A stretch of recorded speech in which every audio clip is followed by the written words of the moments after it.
Hello guys, तो कैसे हैं आप सभी। तो आज की कहानी शुरू करने से पहले अगर आप मेरे चैनल पर न्यू हैं तो प्लीज़ उसे सब्सक्राइब ज़रूर कीजिएगा। तो आज की कहानी शुरू करते हैं। सासू माँ को देख बहू क्यों डर गई।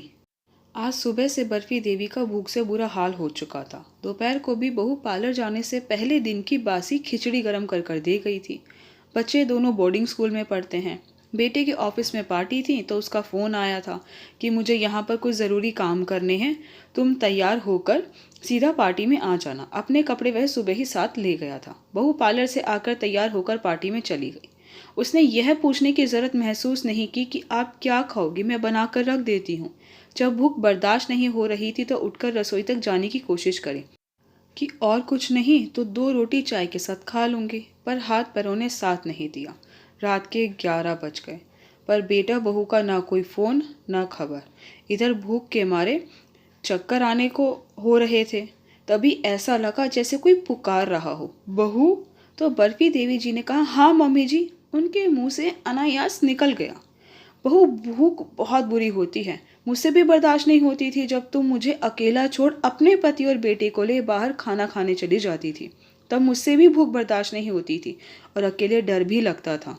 तभी बर्फी देवी जी ने कहा, मम्मी जी मुझे माफ़ कर दीजिए, मम्मी जी मुझे माफ़ कर दीजिए। और वह एकदम से अपने सपने से जागी और कहने लगी, अरे यह तो सपना था।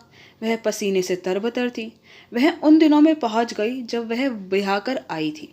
बर्फी देवी बहुत सुंदर थी। उनके पति मोहित सच में उनकी सुंदरता पर मोहित हो गए थे। पति के जाने के बाद बड़ी मेहनत से मोहित की मां ने अपने बेटे को पढ़ा लिखा कर काबिल बनाया था।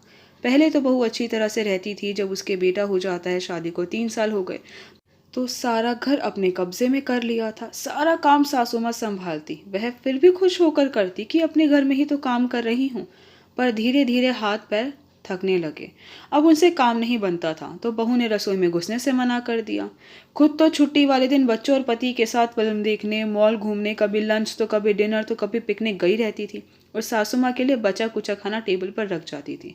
और बेटा तो पत्नी प्रेम में पागल था। बर्फी देवी का बेटा कुछ बड़ा हुआ, अलग कमरे की जरूरत पड़ी तो सासू माँ को छत पर एक बरसाती बना रखी थी, वहां शिफ्ट कर दिया। गर्मी तो निकल गई, पर जब सर्दी पड़ने लगी, बोली, बहू ऊपर बहुत ठंड होती है, कोई गर्म कंबल दे दो। तो वह एक कई साल पुराना कंबल था, वह दे देती है। बूढ़ी हड्डियां, खाने पीने को कुछ नहीं, कब तक शरीर साथ देता। एक दिन सुबह देखा तो वह दुनिया को अलविदा कह चुकी थी।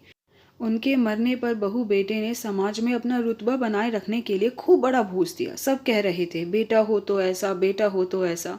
तब तो बेटा बहू अपनी बड़ाई सुनकर खूब खुश हो रहे थे। पर जब से बर्फी देवी जी के पति मोहित ने साथ छोड़ा, तब समझ में आया अकेलापन और बुढ़ापा क्या होता है। वृद्धा अवस्था में इंसान को परिवार के प्यार की, साथ की, केयर की कितनी ज़रूरत होती है। पर जवानी में यह सब समझ नहीं आता। आज वह बार बार अपनी सासू माँ से माफ़ी मांग रही थी।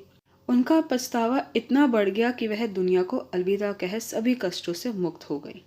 दोस्तों, आज के समय में यह सभी घरों की तो नहीं, पर कुछ घरों की कहानी तो यह ज़रूर है। बच्चे यह कैसे भूल जाते हैं कि माता पिता कितने कष्टों से अपने बच्चों को पाल पोस कर बड़ा करते हैं। और यह भी नहीं भूलना चाहिए कि समय का पहिया हमेशा चलता रहता है। आई होप गाइस कि आपको मेरी वीडियो पसंद आई। आपको मेरी वीडियो पसंद आई है तो प्लीज़ उसे लाइक ज़रूर कीजिएगा, शेयर कीजिएगा, मुझे कमेंट करके ज़रूर बताइएगा कि आपको मेरी वीडियो कैसी लगी। अगर आपने अभी तक मेरे चैनल को सब्सक्राइब नहीं किया तो प्लीज़ उसे सब्सक्राइब ज़रूर कीजिएगा। Thank you so much guys मेरी वीडियो देखने के लिए।